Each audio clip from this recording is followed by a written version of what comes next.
saya akan menjelaskan tentang sumber pemikiran, sejarah kemunculan, dan peran negara dalam pengembangan politik ekonomi Islam.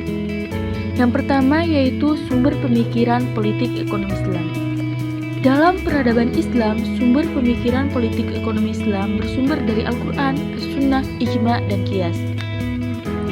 Selain itu, pemikiran para ulama terdahulu seperti Imam Al-Ghazali, Ibnul Khaldun, dan Imam Asy-Syafi'i menjadi landasan utama untuk membentuk teori-teori ekonomi Islam. Mereka menekankan prinsip-prinsip keadilan, distribusi kekayaan yang merata, dan penghapusan eksploitasi. Pemikiran ini mengintegrasikan nilai spiritual dengan aspek ekonomi praktis. Yang kedua yaitu sejarah kemunculan politik ekonomi Islam. Politik ekonomi Islam mulai berkembang pada masa Rasulullah SAW di Madinah.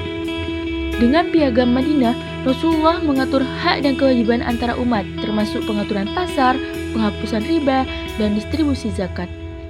Begitu juga Rasulullah dilanjutkan oleh Khulafaur Rasyidin dan para pemimpin Islam setelahnya. Semua ini menjadi cikal bakal munculnya sistem ekonomi Islam yang berorientasi pada kesejahteraan umat. Yang ketiga yaitu peran negara dalam pengembangan politik ekonomi Islam. Dalam ekonomi Islam, negara memiliki peran penting sebagai pengatur dan pengawas.